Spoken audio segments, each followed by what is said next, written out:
Hello, friends. Thank you for joining us on Botched Situation. I am Jake, the slightly overweight, but also all fragrant. And I am Chris, the dirty, rotten scoundrel. And as usual, we are your co hosts and competitors. And frankly, we still have no idea what we're doing at all. That's right.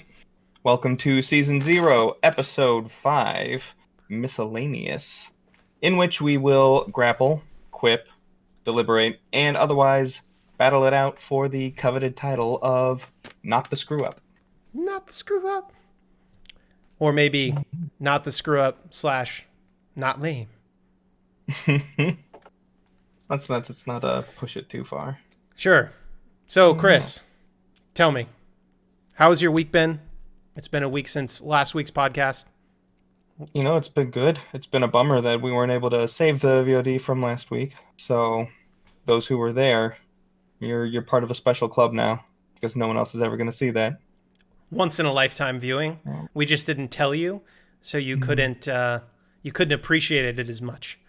Right. But yeah, I've been having fun putting some polish into this podcast for y'all and living life in quarantine. Yes, Fun. the the COVID life. Hopefully, those of you that are repeat viewers appreciated our wonderful splash screen put together by Sir Chris right here. Quite a legend. Work in progress. Quite a legend when it comes to graphics, and we're both very excited to have some more content coming out soon.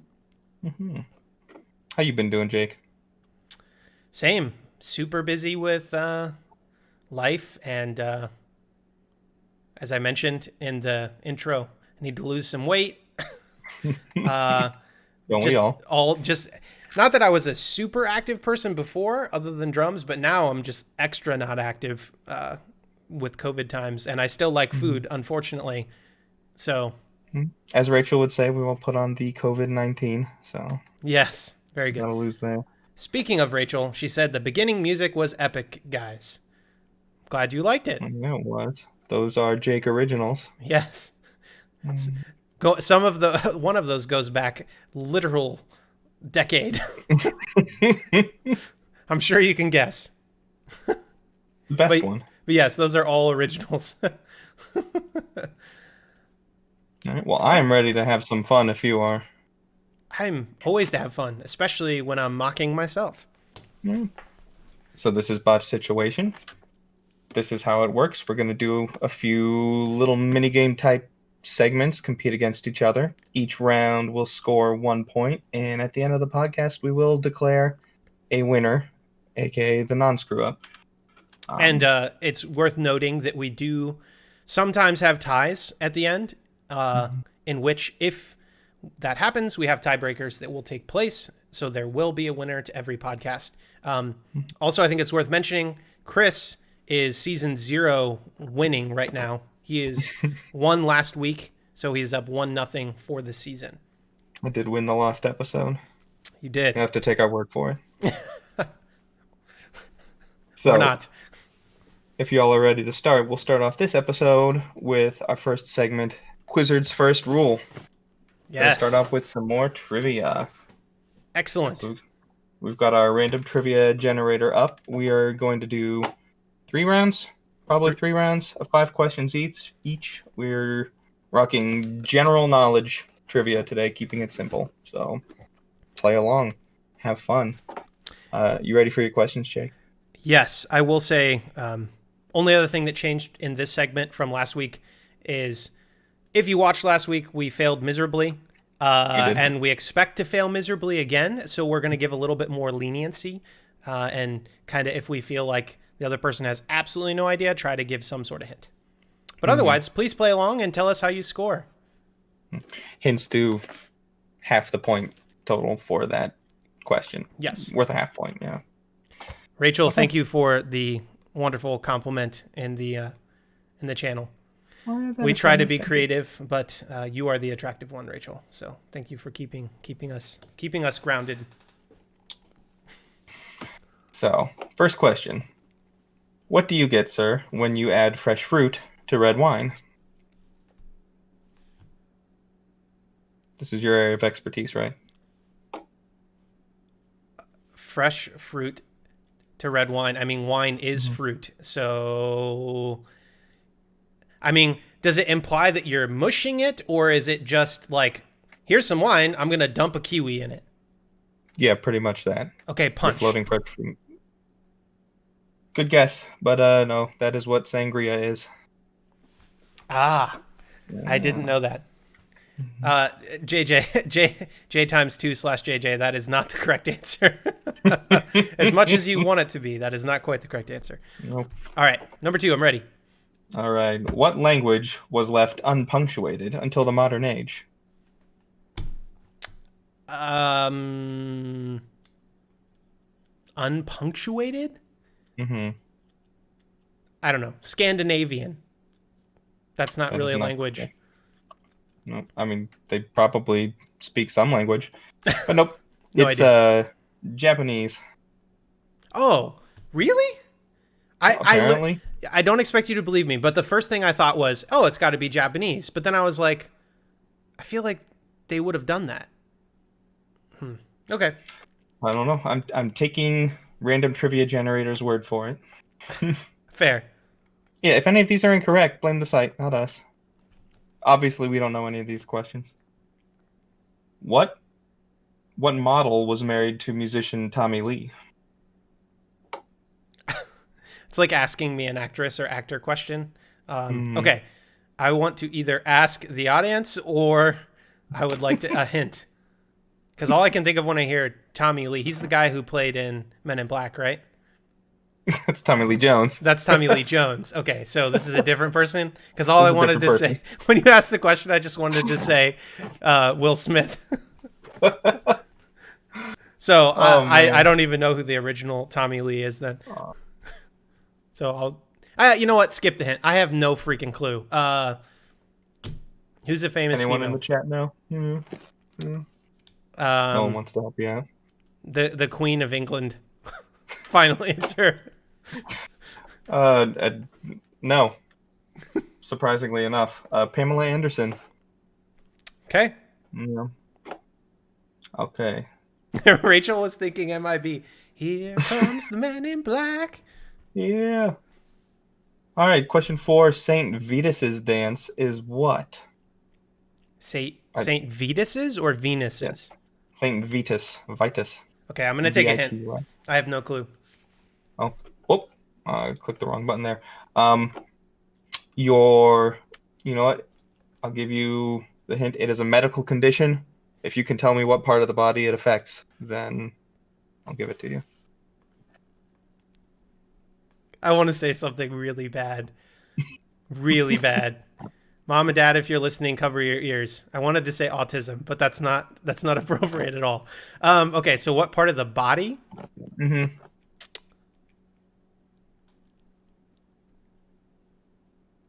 Legs. Good guess, but no. It's a brain disorder. So my original answer was actually much more accurate. It actually was. It was pretty close. All All right, right, last I'm 0 question for for round 4. one. What 1990s fad involved something known as a slammer? Yo-yos. No. Pogs. Pogs. You had the because I had a big slammer pog that said God rules, Mm-hmm. and Right my on. parents loved it because I would slam it down. Am I I had a allowed? Charmander slammer, so Very good. I'm sorry. I don't know if that counts because I got it wrong oh, it initially. counts. Oh, it counts. Dude, With my as good as we're doing, yeah, that definitely counts. yes. Okay, so I got 1 of 5. All right. Chris, remind me. Is it total number of questions correct out of 15, or is it? Yeah, Okay, so I've got yeah, one. total effort. Yeah. All right, Chris. Round 1 for our general knowledge. Okay. Autophobia is a fear of what? Autophobia? Mm-hmm. Is that AUTO phobia? Yes, AUTO phobia. Um, a fear of doing things yourself.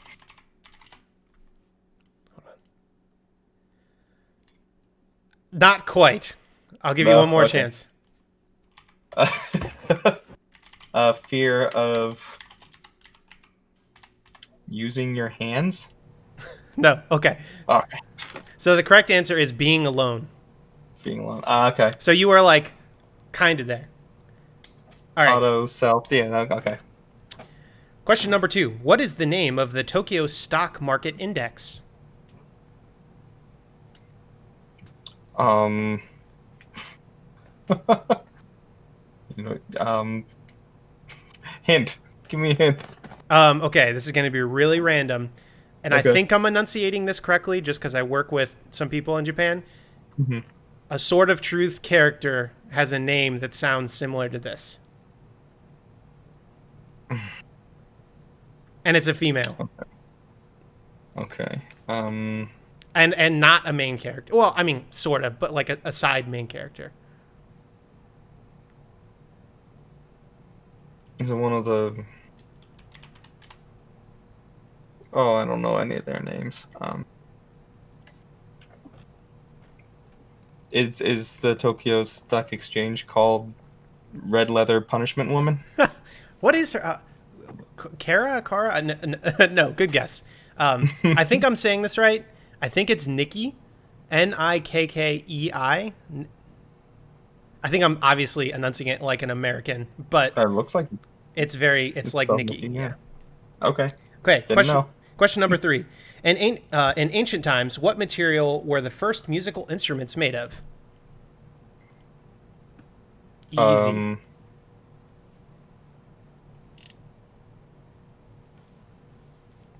I gotta say probably either wood or bone. So wood. Damn it. No, it's bones. Shoot. Do, Okay. do you want half a point for that? I think you should get at least half a point for that because you said. I'll take a pity half point. I think we should give you a half point for that one. Okay, very good. Question number 4. What is the largest cultivated crop in the United States? That's so easy. That's so Yeah, easy. that'd be corn. Yes. It's like Yeah. cheating. It's so easy. That's pretty easy. What bar is credited with debiting the grasshopper cocktail? Oh, I don't know, but I watched a video on it, but I don't know. Sammy Joe's in Michigan. Good guess. But no, I don't know how to say this, so I'm going to butcher it. To Jang? To Jangs? To Jags? To Jogs? Oh. Something like that? All right. So after round 1, it is 1 to 1.5. Chris is in the lead as usual. Well, through pity. Yes. JJ, to answer your response, that is also correct. Human skin was definitely used for making instruments, skins of all different kinds, specifically for drums. Yes. Round number 2. Let's go. Round number 2. Here we go. All right. Question 1. What number is at 12 o'clock on a dartboard? On a dartboard. Man, I was like, oh, an easy question.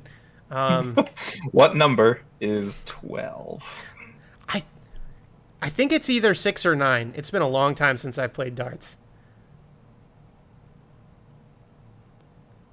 6. Nope. No? 3? It's not 9 either. Nope. 2. 4? 15? 2, 0, 20. 20. Okay. Question 2. What poker hand are you holding if you have 2 fish hooks?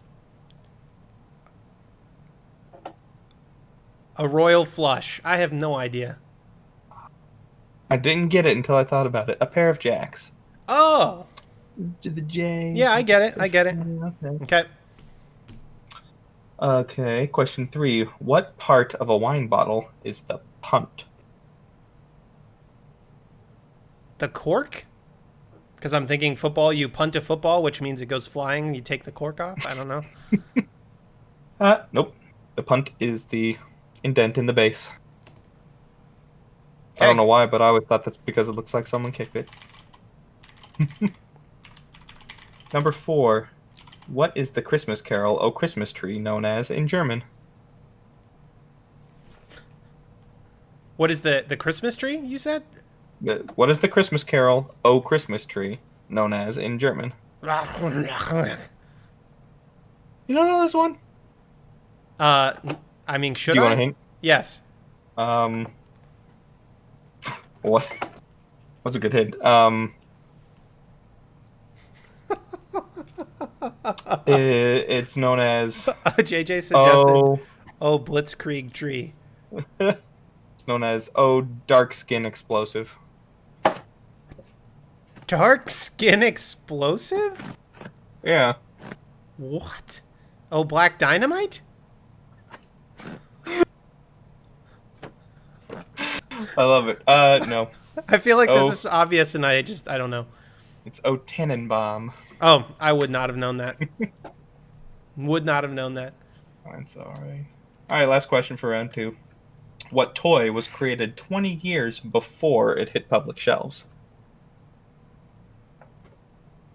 Can I get like a time frame? Like, are we talking 1910, 1950? I have no idea. Huh. I don't know when that was made. I didn't know that. Would you like a hint on that one? Yes. Um, it's a type of toy vehicle. So like a wooden car? I will not tell you the material or mechanics of it or how Hot it's Wheels. controlled. Not Hot Wheels. RC cars. That's so random. It is random. Apparently, they were developed 20 years before they actually were sold. There you go. Learn something new. Okay. Wow, I got absolutely none. All right. Chris, round 2. Okay. Oh, man, you get all the easy ones. What is the alternative name of scallions? Galleons. That's actually one that I know, like, immediately. That it's one of two. That is correct. It's actually 2 of 2. There's 2 different. Oh, so I'll just say one of them. Green onions. That is correct. Okay. See, I knew that one. Dang it! Why can't I get the cooking one? All right. Question number 2. On a standard Monopoly board, what are the 2 least expensive properties?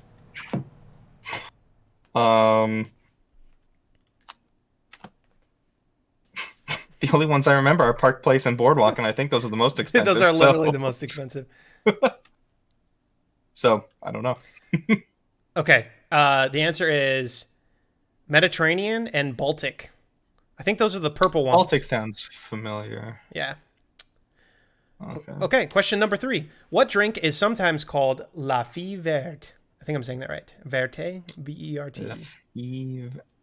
La Fille Verte. I am getting the ones that I know. Sorry, that's absinthe. That's correct. Green Fairy. Yeah. Very good. Question number 4. When was the polka dot jersey first awarded at the Tour de France to the King of the Mountains? This sounds like a secret code that spies use to make contact. What? It's a year. It should say, what year was the polka dot jersey first awarded at the Tour de France to the King of the Mountains? 12 years before the crow flies at midnight. Yes. The King of the Mountains? I don't know. How old is the Tour de France? 1890? No. The correct answer is 1975. Well, okay, off by a little 100 years. All right. Question number 5. What early heavyweight boxing champion was nicknamed the Manasa Mauler? Mauler. Oh, I know so many boxers. It's just hard to choose just one of the many Manasa Maulers.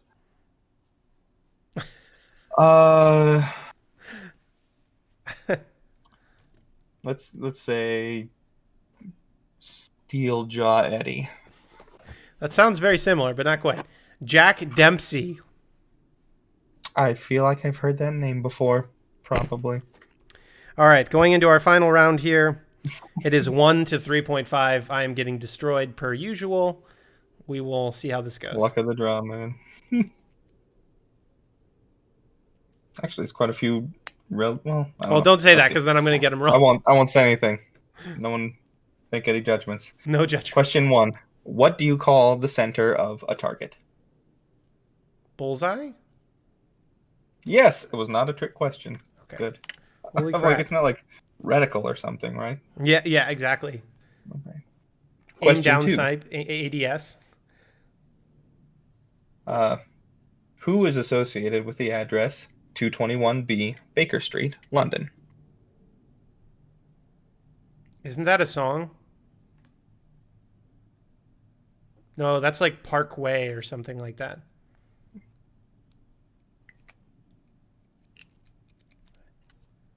I don't know. The Beatles. Do you want a hint on that one? I probably won't get it, but sure.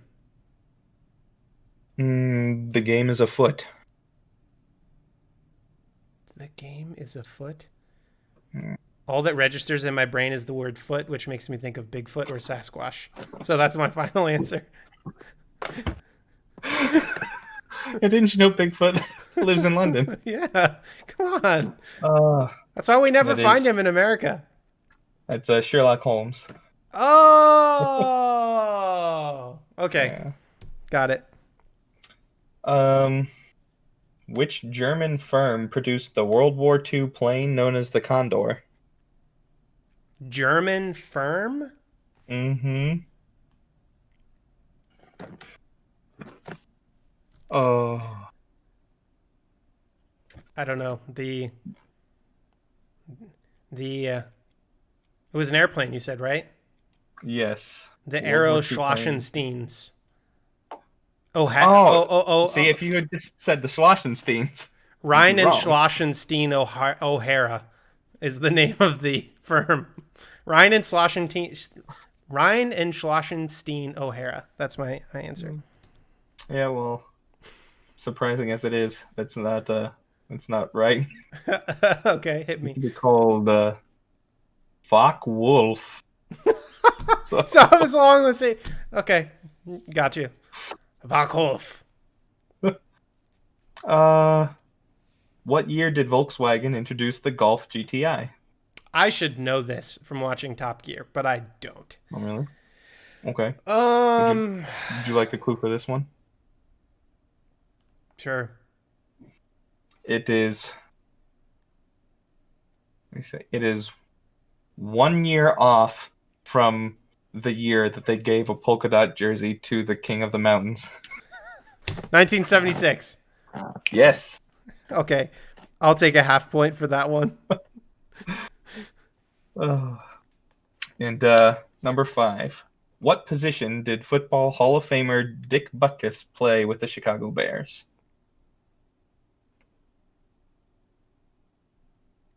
Defensive end. Nope. Linebacker. Dang it. Well, Chris, you have already won going into the final round here, but we will still go over them, even though it doesn't matter. Yeah, it's still fun. Question number 1. What is racing driver's Gene Alesi birth name? Gene Alesi isn't a birth name. It's like a pen name. I guess. About Think Italian. Gino Alesi Steinioso. Good guess. It's Giovanni Alesi. Sounds like Game of Okay. Thrones. Callisti. Okay. Imagine if they called her Giovanni instead of Callisti. The mother of dragons, Giovanni. Okay, question number 2. Which guitar manufacturer was responsible for the Stratocaster? Again, another one that I actually know.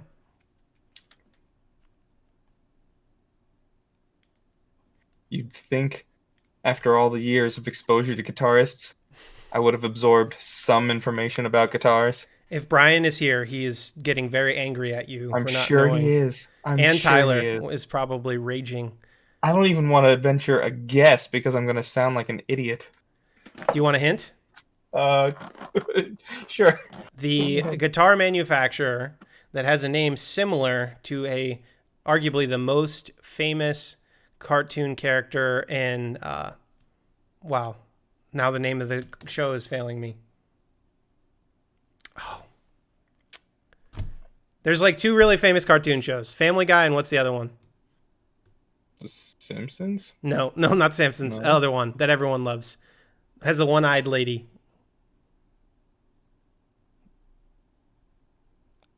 One-eyed lady. Okay, I'm just gonna give it away. Oh, Futurama. Futurama. Gotcha. The robot's name. I'm not gonna say it because I don't want to give it away. Fender. You got it. Very good. Okay. Very good. We can still be friends, Yes. viewers. Okay, so question number 3. I'm going to butcher this, so I apologize ahead of time. What is sternocleidomastoid? Mastoid, not masteroid. Mastoid. Sternocleidomastoid. Sternocleidomastoid. That sounds like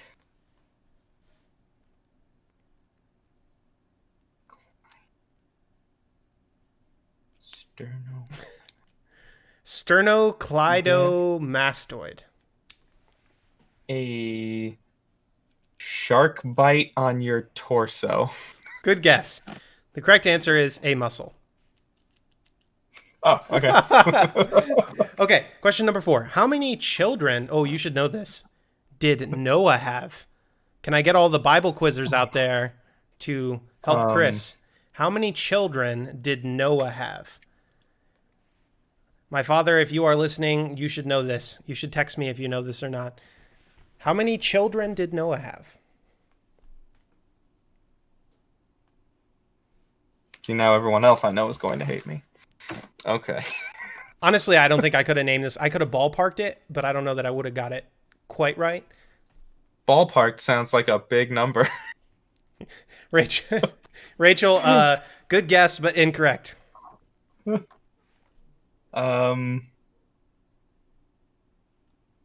4.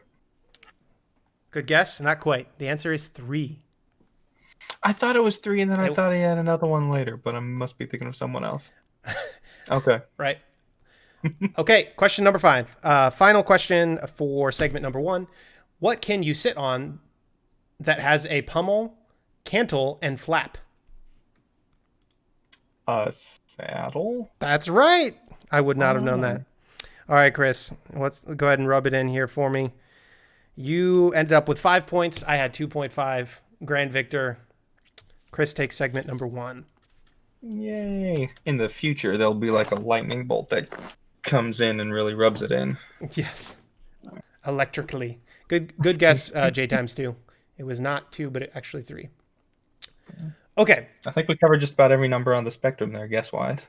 Yes. All right, so moving on, we are going to move to segment number 2, my personal favorite segment so far of the podcast, Spot the Fake Quotes. You all know the drill here. The idea is that we take turns, a series of 3. We each pick 3 quotes from anything we want, and we read them off 3 different ways. 1 correct, 2 incorrect, and the other person has to guess which one is the correct one. Mm-hmm. So with that, let's jump in. Would you like me to go first, or would you like to go first? Go ahead and lead the way. All right, I'm very excited about some of these, Chris. I spent time working on these. This is going to be fun. Love this segment. Love it, love it, I feel love like they get better every week. I don't know. Last week was pretty awesome. It's hard to beat It was so awesome. Murray. Too bad none of you can watch it. All right, so spot the fake quotes. Round number 1 for Chris. So this character is from the original Guild Wars, named Menlo. I was going to say Menlo. Right on. Okay. And for a little bit of background for those of you that didn't play Guild Wars or are just curious, Menlo is one of the main characters that plays along with your character. And he is the last Tyrian to have studied in the Xingje Monastery. So he is a monk. I think he's technically a monk warrior. His secondary profession is warrior, but he is a monk. And anyways, he has reoccurring theme throughout the game. So here's the setting. We are in the second expansion of the original Guild Wars, so Guild Wars Factions. And your character first enters the urban city of, I think I'm saying this right, Canang City? Canang? Hey, Canaan? Canaan? I don't know how to say it. Canaan City, which is the main city on a new continent. Yes. And it's a very urban city. And so when you first enter, Menlo makes this comment to you. I'm going to read this as if he was talking to my character. My character's name was Righteous Plaid, so that's why you're gonna hear that in there. Okay. So did Menlo say to you, "Keep your eyes peeled and your weapons in hand, Righteous Plaid. Thieves and pickpockets have plenty of places to hide here, and they will be more than delighted to take advantage of you"? Did he say, "Keep your eyes keen and your weapons readily available, Righteous Plaid. Cutthroats and pickpockets have plenty of places to hide here, and they will be more than content to take advantage of you"? Or finally, did he say, "Keep your eyes open and your weapons at the ready, Righteous Plaid. Thugs and pickpockets have plenty of places to hide here, and they will be more than happy to take advantage of you"? Which one did Menlo say? All right, chat. Which one did they say? Which one did he say? Keep your votes in. I'll say number 2 is standing out to me as not correct. Okay. It feels different from the other 2. Okay. Keep talking to me. So I'm a little torn. I don't know. I think I like the third answer. I like thugs. Would you like me to reread them, or do you want to stick with that? Go ahead and reread 1 and 3. Okay, so number 1 was, "Keep your eyes peeled and your weapons in hand, Righteous Plaid. Thieves and pickpockets have plenty of places to hide here, and they would be more than delighted to take advantage of you." Option number 3, keep your eyes open and your weapons at the ready, Righteous Plaid. Thugs and pickpockets have plenty of places to hide here, and they will be more than happy to take advantage of you. I was leaning 3, but after hearing them, I'm gonna switch it up. I'm going with answer number 1. Okay. Final answer. That is incorrect. It was number 3. Oh. You were so close. So close. So close. Tricksy, Jake. Yes. Very tricksy. Oh, Menlo. What good memories Menlo was healing me and all of our friends in adventure. Yeah, basically, if you weren't playing a monk yourself, he was there with you the whole way. Yep. And then later on, it was Dunkoro. Mm-hmm. I still like Menlo better. Oh, way better. So much cooler. All right. Well, you ready for your first one then? I am. Okay. And by the way, I've chosen a couple that I'm sure you're not familiar with. So, sorry, but Sorry, not I'll sorry. give you context. Okay. Hopefully it works. First quote is from the book Fool's Company by Robert Aspirin, 1990. That's Fool spelled Phule. It is a last name. Okay. So this book is a story about a multi-billionaire in the Space Legion in the future, who's a bit of a problem child. Higher-ups in the military don't like him, and he keeps finding ways to succeed even though the odds are stacked against him, sort of thing, using his money as a weapon. Okay. Money as a Basically. weapon. I like it. It is a comedy. In this first book, he's given custody over a platoon of misfits. It's one of those stories where they don't get along, and then he comes in and whips them into shape, and suddenly they're a crack fighting unit. Okay. Only the hook is he's very rich, and he does things like buying hotels for them Wow. to use as So- their barracks, and having them literally demolish their obstacle courses every day and have it rebuilt. So like filthy And- rich. Got it. Yeah. Oh, yeah. Yeah. He's the heir to an intergalactic munitions company. So he's future space Tony Stark. Okay. Got it. But in a comedy, which Tony Stark probably could be in a comedy. Yeah. I would venture to say that he is in several comedies. Yes. So this main character's name is Willard Fool. Willard hence Fool. Fool's Company. Yeah. So in this scene, he is giving the local chief of police, where they're stationed, a tour of their base, showing him around and taking him to a munitions exhibition that's been scheduled for them to try out a bunch of new weapons. Normally, this chief gives him a hard time and isn't a fan of having Space Legion personnel wandering around town and causing trouble. They get drunk on their off time and get into fights and stuff. Typical Use them all. space stuff. Yeah. but he seems to be a little softer towards the troops than normal on this visit. And Fool, the commander, remarks on that, and he's told that he's feeling more positive towards the troops because apparently there's been some of the soldiers monitoring police radio bands, and they'll show up at crime scenes to offer support. They're not intervening, but they're just standing by, being uniform presences to sort of encourage would-be criminals from doing things that they wouldn't otherwise. Does that make sense? Yeah, absolutely. And in response to being told that this is what his troops are doing in their off time, this is what Commander Willard Fool, the bajillionaire military What his commander, response says. is. Okay. Okay, so does he say, well, that fits. I've always felt that most people have a basically pragmatic outlook. Once my men are convinced that they can change the world, it's not surprising that they try to change what they see as unfair. Or does he say, well, that fits. I've always felt that most people have a basically good self-image. Once my troops are convinced that they can make a difference, it's not surprising that they try to make a difference for the better. Or does he say, well, that fits. I've always felt that most people have basically selfish motives. Once my unit is convinced that they can do what they want, it's not surprising that they try to assert their authority. Can you read number one more time?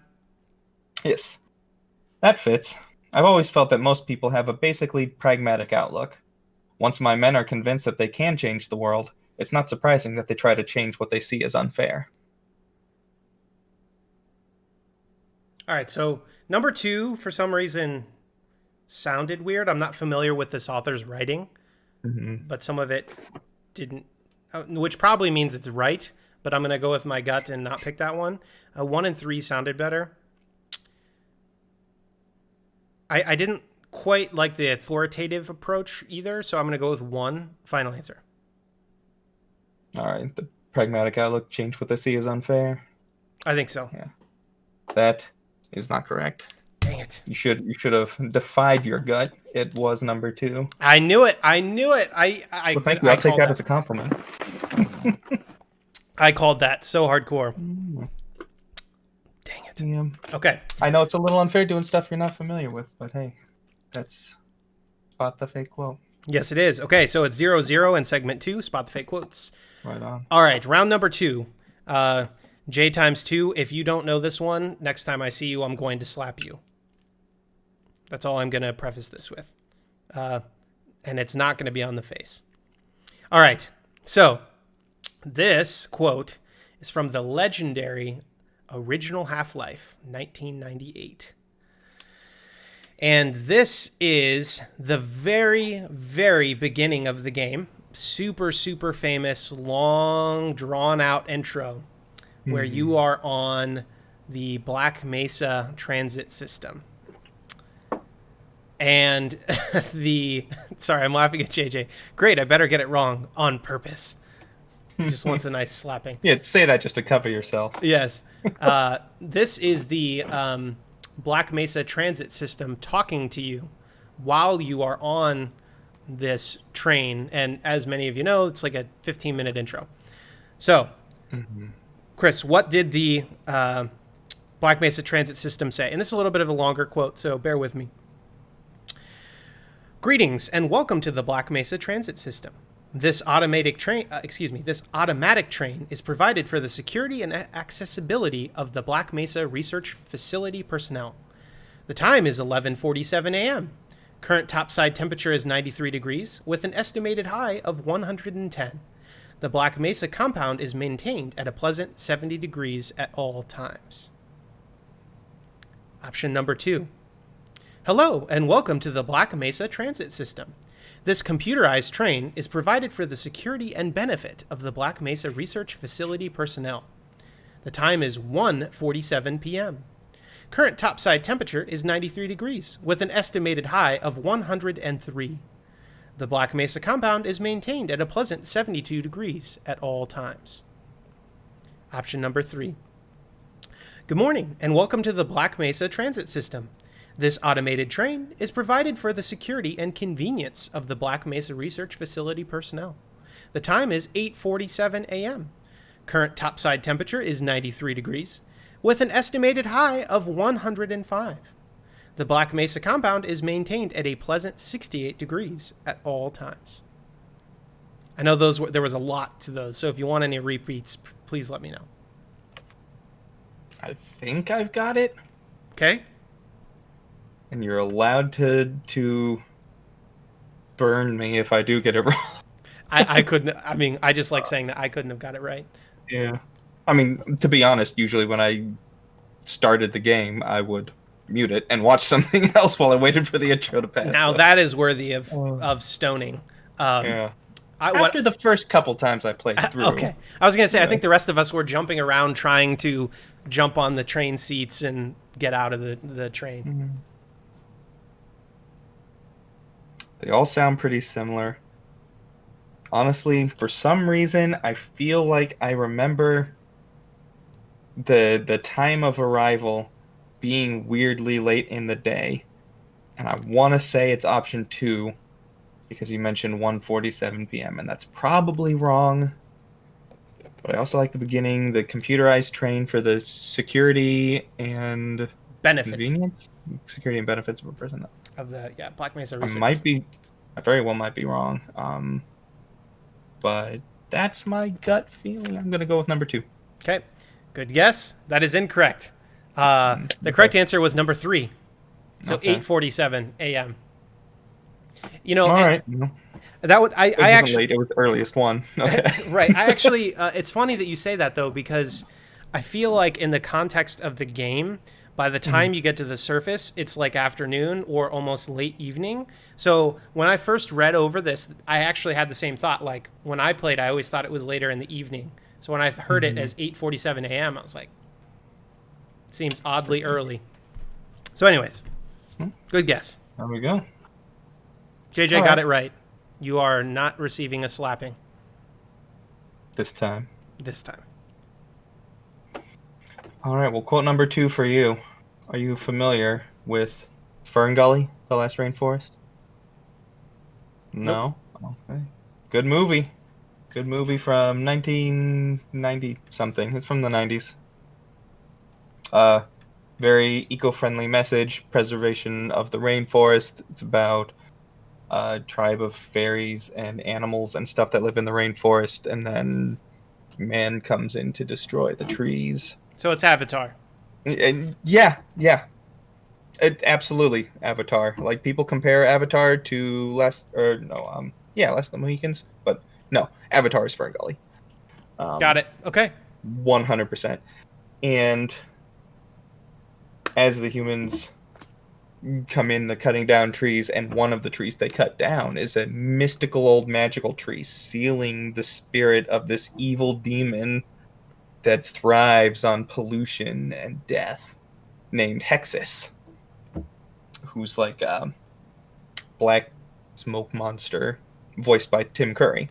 Which is why I want to do this quote, because I kind of feel like I'm just going to put a Tim Curry quote in every round going forward until I run out of rolls. I like it. I like it. We could do a theme, only quotes from him. Yes, we could, and I would love it. I'm not going to try to do a Tim Curry impression, though. I will butcher it. Got it.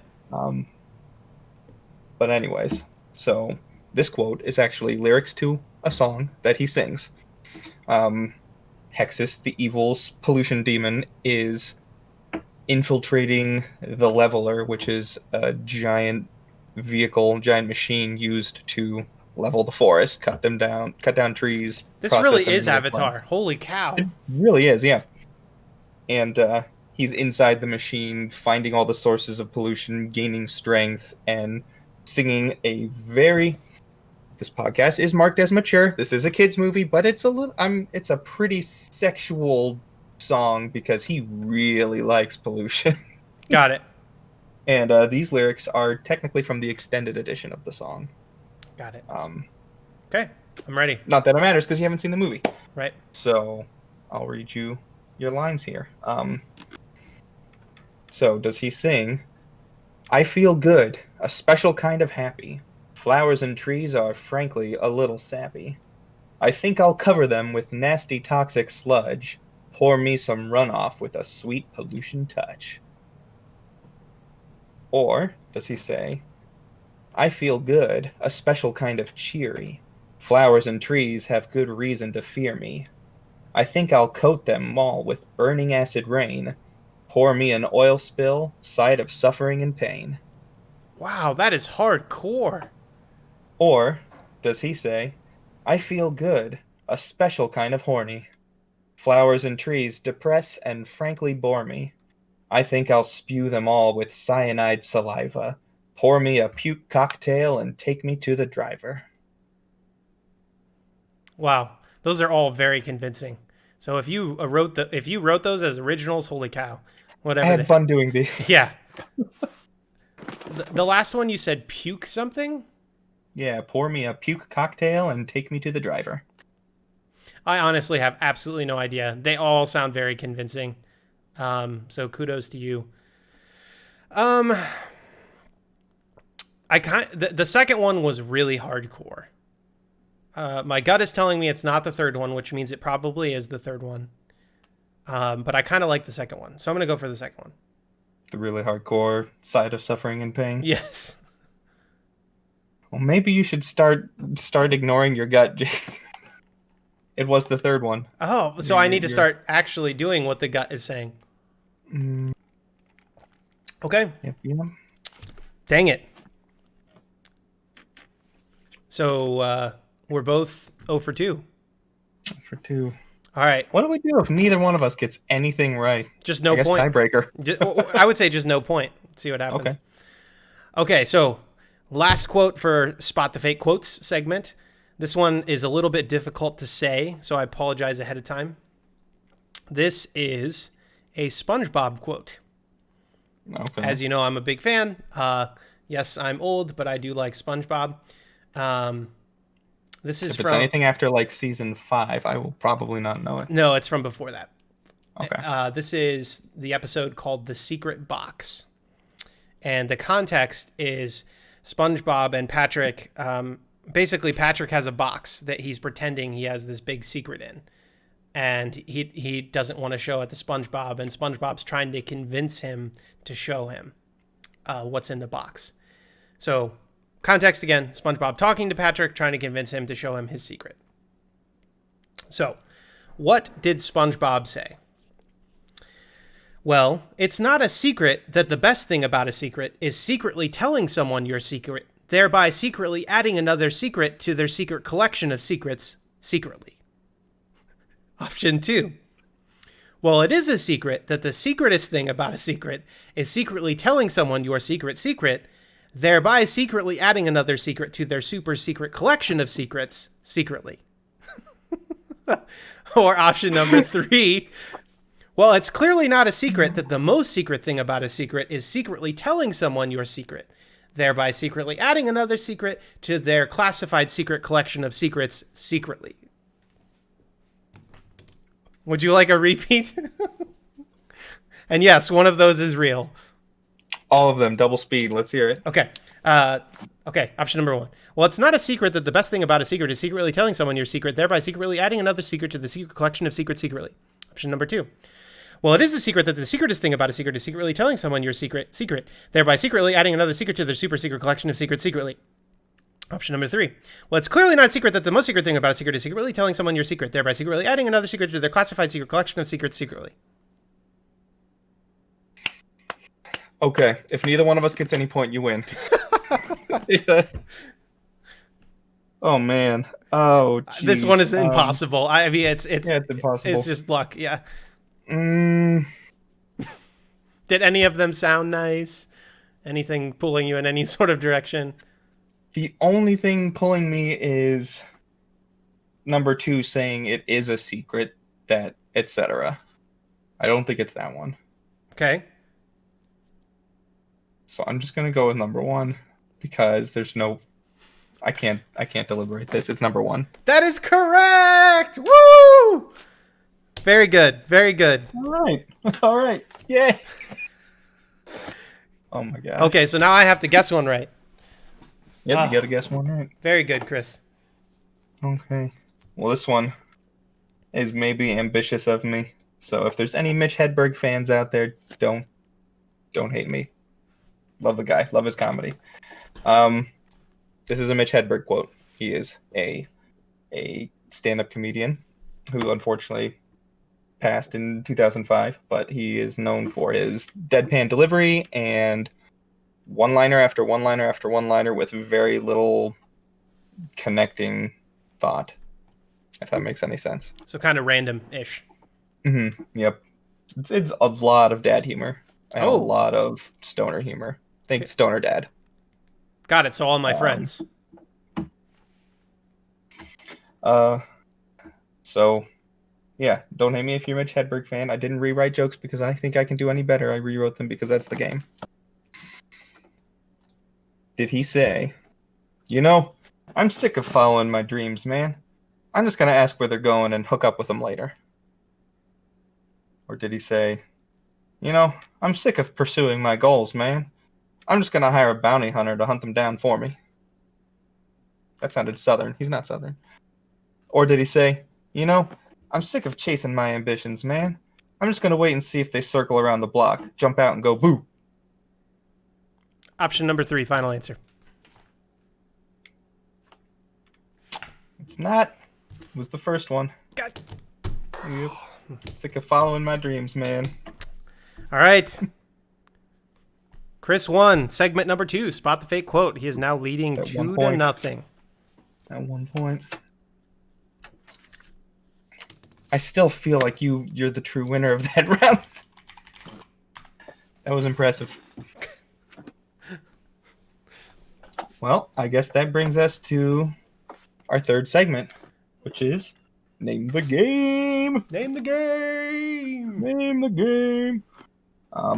Our generally changing and evolving, but sort of the same as last week, game where we choose a set of video games and a set of characters from those video games, describe them, and match them.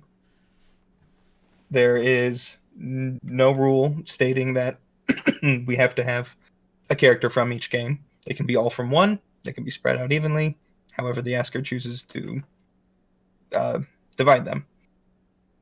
And we've chosen 3 games. Yes. And 3 characters. And this week, our characters are vehicles. I'm 3 very excited. vehicles from the games. Yeah, Yes. I think that'll be fun. So, if that makes sense to everyone, we'll go 1 point for each correctly guessed vehicle. Most points at the end wins the round. All right. I'm ready. So the games that I've chosen are a Super NES game called Earthbound.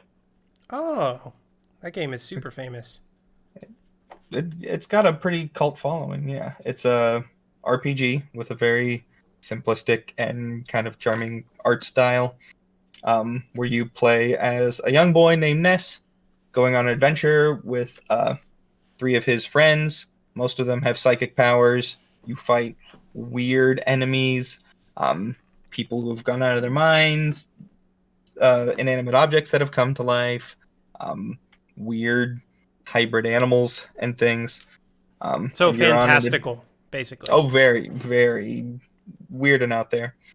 Okay. And you're on a journey to collect these 8 special melodies that you use to defeat the big, bad, evil villain. Got it. So yeah, basically RPG, kids, weird adventure. Game number 2, I mentioned it last week, and I'm just using it this week. Jak and Daxter, The Precursor Legacy. Maybe it wasn't last week. It was whenever I did the Ratchet and Clank. I think it was two weeks, yeah. Yeah. That is a platformer that was released for the PlayStation 2, featuring a silent protagonist, Jak, a young man, and his buddy Daxter, who was also a young man until he was turned into a creature called an Otzel, which is an otter weasel. And they're kind of their personal goal is to get him turned back, but they end up saving their world from these evil people planning on using this energy called Dark Eco to reshape the world to their will. There's magical energies. There's sages who control them. It's got kind of almost a steampunk vibe. There's lots of natural magic, but also machines and yeah. Okay. And then game number 3. Good idea. I should do that. I'll steal that idea. Game number 3, Legend of Zelda: Breath of the Wild. Which I have not played yet. Isn't that blasphemous?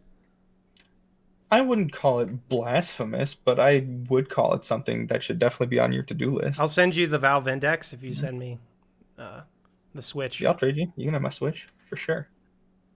Yeah, it's the latest in the Legend of Zelda series, although there's a sequel announced and a prequel. Takes place at the end of the Zelda timeline. Link, the main character, has been in a coma for hundreds of years and wakes up and has to save the world from Big Bad Evil Ganon. It's very open world. It's still very Zelda, so it's a generally kind of medieval fantasy setting, but it's got its own set of fantastical creatures. It's not like elves and dwarves and goblins, but it's got kind of that feel right to it. Swords and horses and magic and Breath of the Wild, as well as some of the most recent games before it, also have kind of a magitechnology slant to them. Technology powered by magic rather than by like electricity. Sound good? Sounds good. Let's do it. Okay. So your games, your settings. Yep. Here are the vehicles from the games. Your first vehicle, and I'm not going to give you the names of the vehicles. Like we've said in the past, sometimes the name gives it away too much. Totally. All right, this vehicle is a single-person transport. The rider straddles a seat and holds onto a pair of handlebars to ride. It is two-wheeled and non-motorized, donated to the protagonist, but it only remains useful for a very short portion of the game before it becomes obsolete. So it's not with you for very long. Not long term. Got it. Mm-hmm. It also comes with its own awesome background music every time you ride it. Of course. It's got a minimalistic white metal motif with purple accents. Okay. It's not Breath of the Wild. To be honest with you, I'm not super familiar with the other two games. I'm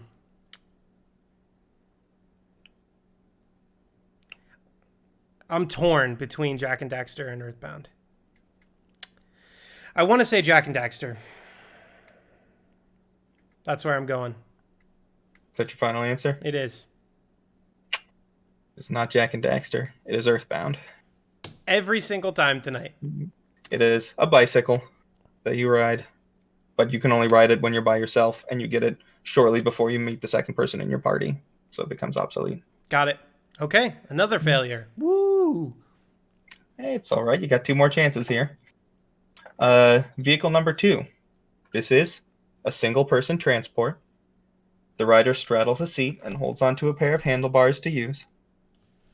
This vehicle is invented by an associate of the protagonist, and it hovers a short distance off of the ground via a propeller. It is capable of being upgraded, so it can traverse hot volcanic terrain without catching fire. It is red with wide orange stripes and yellow accents. Orange, white, and yellow? Orange, red, and yellow. Sorry. Summary: single person, hovers off the ground via a propeller, can be upgraded to traverse hot volcanic terrain. Invented by the protagonist's associate. When I hear propeller, I think Breath of the Wild. I don't know why, but I don't think it's actually Breath of the Wild. I'm actually going to go with Jak and Daxter because I don't think it's Earthbound. Bingo, you got it. Finally. That one is the A-Grav Zoomer from Jak and Daxter. Finally got one. Yeah. Little hovercraft majigger. All right. Final question. This one is a single-person transport. The rider straddles a seat and holds onto a pair of handlebars to ride. This two-wheeled vehicle is summoned by magic granted to you by an ancient monk. You have to feed it materials to use it, and it's capable of performing special jumps. It's black with brown trim and glowing blue accents. You have to feed it to do what? To use it, you have to fuel it with materials you find in the game. That sounds a heck of a lot like both Zelda and Earthbound. But I know this isn't always the case. I'm going to say Zelda just because it hasn't been used before. I realize that doesn't have to be the case, but I'm going to say it anyways. Zelda. You know what? That was the right choice. That one is from Zelda. That is Master Cycle Zero. Very good. Magical motorcycle shaped like a unicorn. I was thinking it sounds like a horse, which made me think of that. Okay. There you go. 2 for 3. Not bad. 2 for 3. Not too shabby. All right. So name the game for you, Chris. Here are your 3 games. Went in a totally different direction. Your games are Half-Life 2, Halo Combat Evolved, specifically Combat Evolved, and H1Z1. So for those of you that don't know, Half-Life 2 is a first-person shooter. You play the main character, Gordon Freeman. It's got a super rich story, but the most important part is that it combines puzzles, and one of the first games to ever have physics-based puzzles. And also lots of different vehicles involved that also play part into some of those puzzles. Again, physics-based. One of the most common guns is the gravity gun, arguably the greatest gun ever made in a video game. So it's a story-driven game. Combine Gordon Freeman. I won't go into all that. Super cool. That's the general gist. Cool. It is a first-person shooter. I still think probably, if I had to pick an all-time greatest game, probably what I would pick.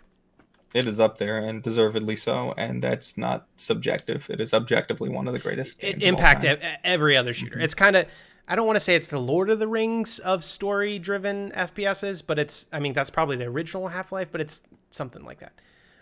Okay, so next I said Halo Combat Evolved. So this is actually the first Halo ever developed. Everyone's heard of Halo. They've had multiple Halos. This is the first one. This is another first-person shooter, story-driven game. This game is very space-themed. All the Halos are very space-themed. You play a Space Marine called Master Chief. Where do I want to go with this? In Halo, there are many, many, many different vehicles. A lot of them very much space-themed. Some of them are flying. Some of them are driving. Some of them are hovering. General concept of the game is you're playing this badass Master Chief. You're going to go fight the aliens, save the world type stuff. Pretty straightforward. Next, we're going to move on to H1Z1, or now known as Z1 Battle Royale, depending on which version you're playing. This game has 2 different versions. There's a survivor mode. It's a first-person game where basically you're dropped into an open world, and you have to find materials to survive zombies throughout the land. And so you can build houses, you can drive around, fight zombies, craft all kinds of different things, eventually make a house. It gets very in-depth. There's another very common game mode called Battle Royale, where it just drops 100 people on a single map, and you all have to run around and find weapons and fight each other until there's only one person standing. Also a very, very fun game. We used to play it a lot. The map is humongous in both versions of this game. So there are a variety of different vehicles. So I am thinking of very specific vehicles, Chris. Okay.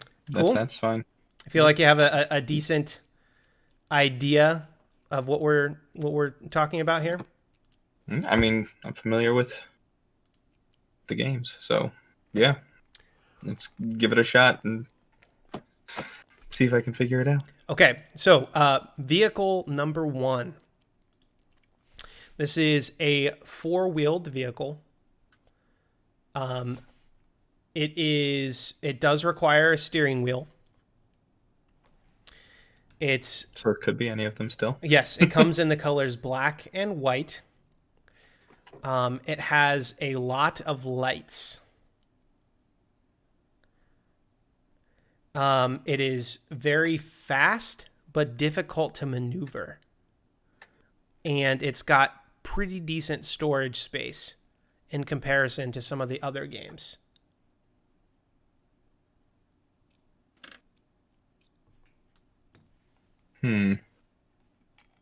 Okay. I think I know this one. I heard black and white with lights, and I thought police car, and I thought H1Z1 because they've got mostly real world vehicles. And then you said fast and hard to handle, and I thought maybe something in Halo, but storage, that sounds like H1Z1. I'm going to say H1Z1. That's correct. And it is literally the police car. Okay. Too easy. Made it too easy for you. All right. Option number 2. Or vehicle number 2, excuse me. This is a 4-wheeled vehicle, also requiring a steering wheel. Its colors are gray, a little bit of reddish orange. This is a very nimble vehicle. You can move around pretty quickly in comparison to other vehicles. And it's ideal to get from one place to another. It does not provide very good protection. And it has a decent boost as well.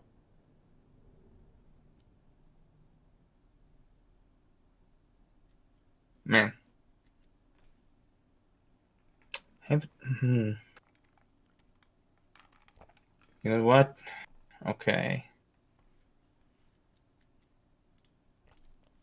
I don't know if you're using intentionally vague speak, which I understand. I definitely am. I kind of have to. You kind of have to, yeah. I don't fault you for that. And I'm just trying to decide if I'm falling for it or circumventing it. I say it's fast compared to other vehicles, so that makes me think something from Halo, because it's got a wide set of vehicles with a variety of different movement styles and speeds, and I haven't played in a long time. I know there's a couple fast ones. I don't remember what they look like. Yeah, Halo. Let's say Halo. Good guess. Incorrect. The correct answer is the scout car or the buggy in Half-Life 2. Yeah, you said orange and gray, didn't you? I did. You did say orange and gray. I was intentionally very I probably vague. should have gotten that. And also, it does not protect you well. It's literally just bars. It's just yeah. Okay. I was thinking maybe something like Anyways, yeah. Okay. Well, shoot. Good guess. Good guess. Okay. And I am being very vague, so I apologize. So was I. Last and final vehicle, vehicle number 3. This is a 4-wheeled vehicle, also with a steering wheel. This vehicle is in a greenish color. It tends to be a little bit on the slower side in comparison to some of the other vehicles. But I will say, at least in my experience, it seemed like a fan favorite to some extent when available. It's a very stable vehicle, and it does require fuel to run.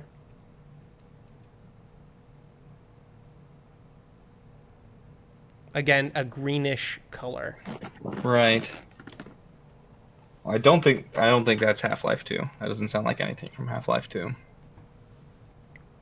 I think there's only 2 vehicles in Half-Life 2. 2 drivable vehicles, anyways. Right.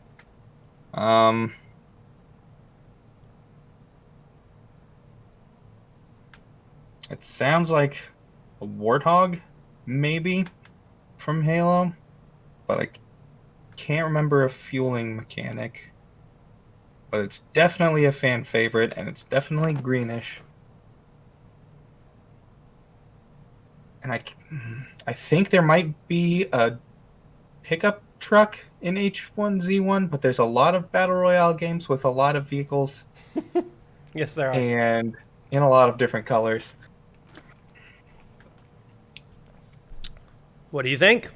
The description sounds a lot more like a Warthog to me, but the fueling mechanic is tripping me up.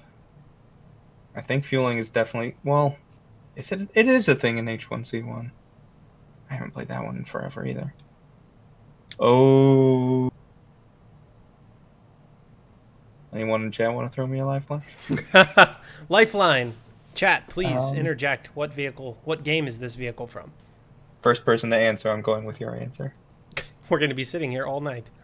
There's a few people in chat. There's a few. If no one answers, I'll answer myself. Da, na, na, na, na, na, na. The paddy wagon? The paddy wagon. Well, I don't think that's one of the answers. I'm just gonna say H1Z1. The fueling thing. It's got to be H1Z1, right? That is correct. Good answer. Okay. And it is All the right. pickup truck. You like logicked Okay. your way through that. Very good answer. All right. So that one, Chris, we tied. You did okay. So we Tie. need a tiebreaker for segment number 3, and then we will move into our last segment. All right. Well, what sounds like a good tiebreaker to you? Do you want to do?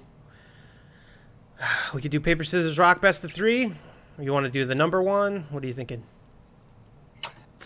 You know what? This is just. Let's do the number 1. Hot sauce challenge. I agree with that. We actually stay tuned, J times 2. We are working on what we call physical challenge segment that is going to involve a variety of consuming of foods and sauces and things. So you guys will get to get some watch and listen to us eat things. Mm-hmm. Coming down the pipeline. Okay, so we're doing guess the number. Don't guess the number. And so I'm we'll trying. Each write, What? we'll each write a number between 1 and 100. Mm-hmm. And I'm trying to And- guess what you're thinking. Yes. And I will guess. Well, what I'm writing down. Yes, Yeah. I'm trying to guess what you're writing down. Okay. Yeah.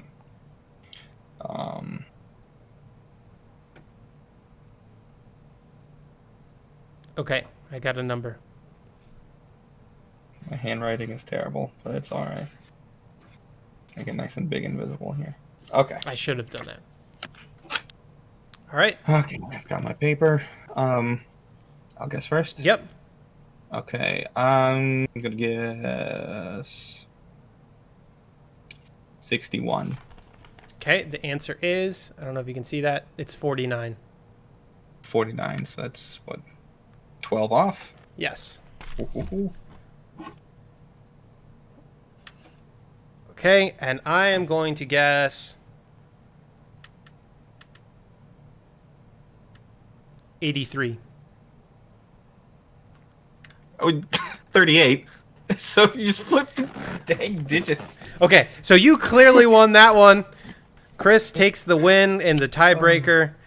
That puts you up 3-0 in the segment. There is no coming back, Chris. You are already victor of episode number 5. Very good. Well, there's no sense Congrats. in closing it out early, though. Oh, no, of course. All right. So thank you for all of you that have hung out with us. We have one more segment, one of my favorite segments. We call this the lightning round. The way this works, same as last week. Basically, we each get, it's a best of 3 2-minute segments where we try to answer as many random questions that we've compiled together online. Just random, totally random questions. And whoever can get through the most of them first wins. And this is also the only segment so far that also features music. Mm-hmm. So let me get some music going here shortly. And Chris, would you like me to read to you or would you like to read to me? You know what? You're introducing this one. Why don't you start with the reading? All right. I'm going to cue the music. This makes it so much better. All right. The music is live, Chris. We are Let's do this. so much more intense now that we have the music. Lightning round with a timer. Are you ready? I'll let you I'll call give it. you a countdown. Mm-hmm. Okay. All right. 3, 2, 1, go. If you could get a yacht, what would you call it? Big ol' Susie. What is your lifelong dream? To make a living doing stuff like this. If you could talk to the president, what would you talk about? I think I wouldn't say anything. Have you ever tried to do something that you know would be really bad at? What was it? Oh, trying something I would be bad at? Probably any sport at all. Let's say basketball in school. Got it. On a scale of 1 to 10, how cool are you? 6.5. Okay. What is the best advantage to being really tall? Reaching things. How long does it take you to get ready in the morning? Typically about 10 minutes. What is the one thing that you've always wanted to do? Travel internationally. Okay. What TV sitcom family would you be a member of? Your Your mom is the wrong answer, JJ. Okay, very good.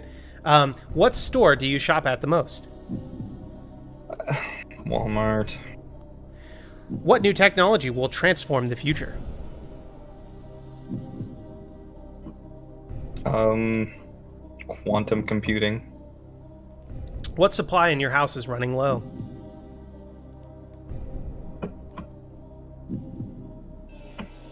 What is running low right now? I got a list. What are we running low on? Feta cheese. Very good. If you could be any nationality, what would it be? Me. Okay. What is the most delightful word you can think of? We're out of time. We're out of time. Right on. Okay. I do have a recommendation, Chris. I think in the future we should make the font bigger. I apologize if I was going slow. I was like squinting. It's pretty small. I was squinting a little bit. All right, so you ended up with 13 total. Right on. All right, we'll just strike through that one that we got through. Okay. Well, once the shoe's on the other foot, we'll see how this goes. Are you ready, sir? I am. Okay, I'm just starting the timer in 3, 2, 1, go. What is your least favorite beverage? Coffee. What is the first thing you notice about the opposite sex? That they're the opposite sex? If you were stranded on a tropical island, what 2 things would you want with you? Cast iron skillet and a knife. There you go. What is the first thing you notice about someone when you first meet? They're how they stand. If you were running for office, what would your campaign slogan be? I'm gonna take over the government and leave everyone alone. What was your favorite book growing up? Robinson Crusoe. Oh, I haven't been counting. I'm sorry, I have no idea how that's good. What city in America should not be included on a map, and why? Los Angeles, because it's California. What compliment do people give you the most? You're fat. PH. What word would you add to the dictionary if you could, and what would it mean? Schmangy, off-brand. Nice. What product would you refuse to promote?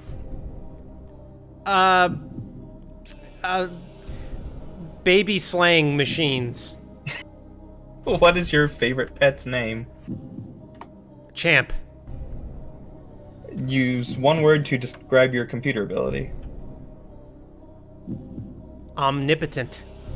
Yeah. If your plane was about to crash, who would you want sitting next to you?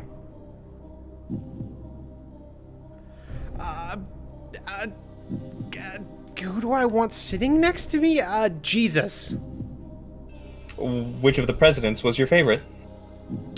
I don't know. Abraham Lincoln. How long of a consecutive time have you spent in a car?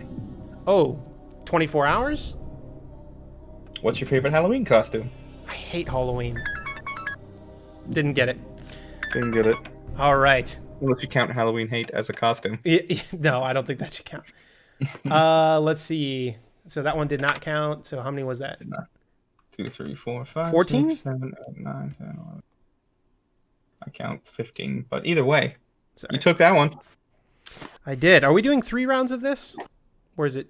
I think we only Last did time two. we just did one. We just did one. Okay, I couldn't Yeah, remember. because it was a tie, 15-15. Yeah. That's right. Okay, so I get 1 point.